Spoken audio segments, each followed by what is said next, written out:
What's up everyone? John Rettinger from Techno Buffalo here. I've had the iPhone for a few hours and I thought I'd share some first impressions. This is by no means a full review, just some initial thoughts after having played with the phone and used it as my primary device for just a little while. We'll have a full review coming up in a few days once I feel comfortable with the device. So let's start with the hardware before I turn it on. The hardware team absolutely nailed it. This is the best feeling iPhone in the history of iPhones, as you'd expect with each generation.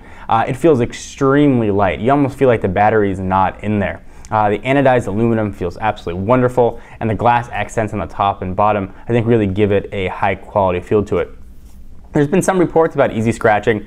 I've been putting it down, just no case on it without any sort of issue, pulling it in and out of my pocket. But the real test will be over time to see how well it wears. The glass does seem to be pretty nice. The attention to detail on the phone has really been impressive.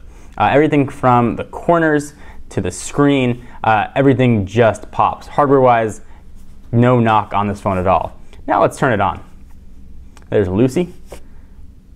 And you've got a rows and rows and rows and rows of icons, which is really the only thing that you can do. You can have folders, but pretty much you still have the same icon view that we've had since 2007. And this is where the iPhone really falls short. iOS 6 is holding back what should be an incredible device. The software is extremely stale. Now don't confuse stale with not capable. The operating system is still very capable. It does everything you need to do. It's got support for a ton of applications, but it does it a little bit on the boring side. There should be a better way to show information. If I want to log into Chartbeat and I want to see how Techno Buffalo is doing, I should be able to see that from the home screen. If I want to look at analytics and see how the site's doing, I should be able to do that. See what my Facebook updates are, Twitter, I should be able to see all of that. Now I can pull this down, I can see some information there, but not everything that I would like. Siri seems to work pretty well. We did a demonstration of that and we'll do an upcoming test versus Google Voice. But the software really holds this phone back. Just looking at it right now, it looks even more cluttered because of that extra row of icons. So yeah, you can have more icons here, which results, at least for me, in one fewer page, and I only have 3. But the presentation is still a little bit stale. There are some things though that I really like in iOS 6, so I do want to be fair. Do Not Disturb is a really welcome feature. I turn my phone off traditionally at night, and I always get worried that perhaps if there was an emergency with my grandparents, they might not know to call my landline. Now I can just tell them, call the phone 3 times, eventually it'll ring through. So for me personally, that's a feature that I really do like to have. The screen looks absolutely gorgeous compared to the screen on the iPhone 4S. Everything just pops. It looks very, very, very vibrant. So if you're looking for a phone with a great screen, which will translate to a great movie experience, this is going to be a really good way to go. A lot of issues been made with Maps. We can talk about Maps a little bit.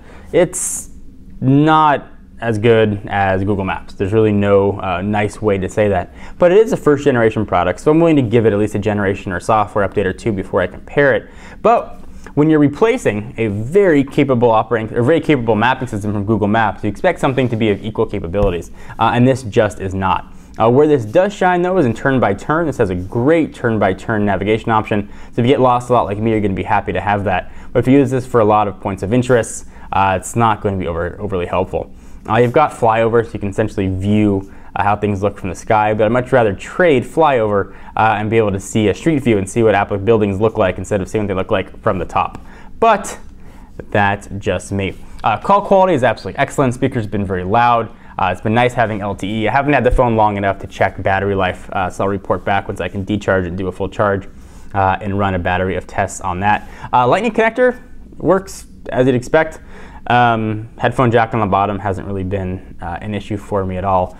Boot up time is a little bit quicker. I haven't noticed any real speed difference though by opening up Safari or anything. I know it opens up milliseconds quicker, but I haven't really noticed any big difference there.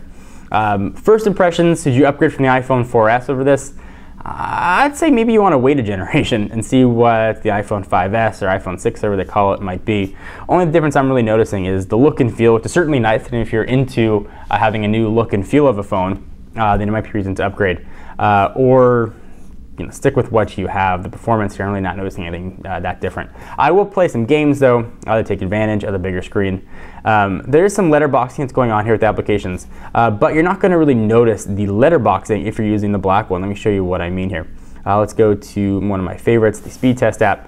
And you don't really even notice that it's letterbox. You can see that the phone screen actually starts right there, but the text gets pulled down per the difference of the screen size. So really not a big deal. On the white version, you might notice it a little bit more as it goes from white to black where the screen is, but it hasn't really bothered me. I expect developers to update their apps to support the larger screen size though very soon. Updates to the App Store are actually really nice. There's a lot of new stuff here, new design. You can go into Passbook and download the Passbook app. We'll talk about it in just a second. But I like the way it looks. I'll definitely give them credit. They did a nice job here redesigning the App Store. When you go ahead and look for an app, for example, you get a brand new view of what it looks like. You get all the screenshots right there, and the reviews and related all show up pretty nicely, actually. So let's talk about Passbook real quickly. If you go to Passbook, and I was sure that Passbook was a sign we were going to have NFC on board, but clearly I was wrong. So you have to download the apps from the App Store, and then you can go ahead and pick from what's here, not many choices. When you download them, though, it doesn't go into Passbook and you don't see these applications. These applications download like any other application, so I've got them all here stored in a folder. You can open them just like you would any other app, and then that will talk to Passbook. I would have liked to have seen those integrated inside of Passbook, so you don't have to use valuable screen real estate as more and more apps come from it. Am I happy with the iPhone 5? Yeah, I knew exactly what I was going to get. I knew it was iOS 6. I knew what iOS 6 was. I tried it in beta. I saw it on the 4S. The hardware feels absolutely incredible. If you're the kind of person that knows they're going to use an iPhone, they're an iPhone user, then yes, it's hands down the best iPhone yet, at least thus far in initial impressions.